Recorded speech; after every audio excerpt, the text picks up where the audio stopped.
Hi friends, welcome to fantasy cafe. இன்றைக்கி நம்ம டேஸ்டியான கத்திரிக்காய் பஜ்ஜி எப்படி செய்யலான்னு பார்க்கலாம் வாங்க.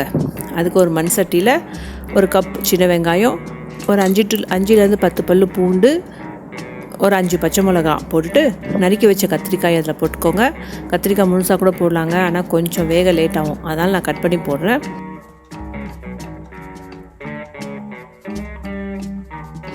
அப்படியே அது கூட ஒரு நெல்லிக்காய் சைஸ் புளி, கொஞ்சம் ஒரு ஸ்பூன் சீரகம், அப்புறம் கல் உப்பு, அப்புறம் ஒரு ஸ்பூன் மஞ்சத்தூள் போட்டுக்கோங்க. போட்டுட்டு தண்ணி ஊற்றி கேஸில் வச்சு வேக விடுங்க. மூடி போட்டு வேக விடுங்க, அப்போ தான் சீக்கிரம் வேகும்.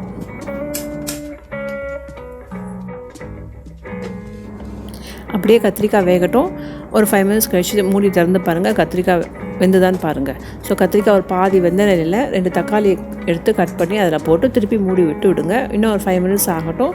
5 மினிட்ஸில் கத்திரிக்காய், தக்காளி, வெங்காயம் எல்லாமே நல்லா வெந்துடும். கத்திரிக்காயும் தக்காளியும் நல்லா வேகட்டும். ஒரு 5 மினிட்ஸ் கழிச்சு திறந்து பாருங்கள். இந்த பார்த்திங்கன்னா இந்த பதத்துக்கு வெந்திருக்கணும். ஸோ இந்த பதத்துக்கு வெந்த பிறகு கேஸ் ஆஃப் பண்ணிவிட்டு அந்த சட்டியை எடுத்து கீழே வச்சுருங்க. கீழே வச்சுட்டு ஒரு மத்து இருந்தால் மத்து எடுத்து நல்லா கடைங்க. இந்த மாதிரி நல்லா கடைஞ்சிங்கன்னா அதுவே நல்லா கடைஞ்சிட்டு வந்துடும். கடைய தெரியாதவங்க மிக்சியில் போட்டு ஒரே ஒரு சுத்து பண்ணால் சுற்றலாம். இந்த பதத்துக்கு ஆஃப் பண்ணுங்க. ரொம்ப மசியக்கூடாது, நல்லா அது டேஸ்ட் நல்லா இருக்காது. ஸோ இந்த பதத்துக்கு மசிஞ்சால் போதும். இப்போ கேஸ் ஆன் பண்ணி ஒரு சின்ன கடாயோ இல்லை சின்ன சட்டியோ வச்சுக்கோங்க. அதில் 2 ஸ்பூன் நல்லெண்ணெய் விட்டுக்கோங்க. நல்லெண்ணெய் விட்டுட்டு அதில் கடுகு போட்டுக்கோங்க.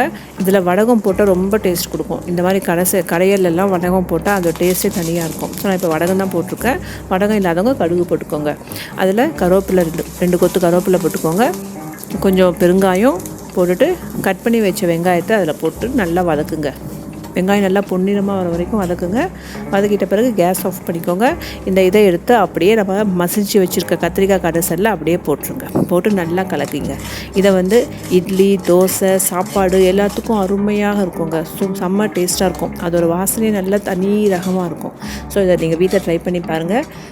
ட்ரை பண்ணி பார்த்துட்டு எப்படி இருந்ததுன்னு எனக்கு கமெண்ட்டில் சொல்லுங்கள். ஸோ இந்த வீடியோ பிடிச்சிருந்தால் லைக் பண்ணுங்கள், கமெண்ட் பண்ணுங்கள், ஷேர் பண்ணுங்கள். தேங்க்யூ.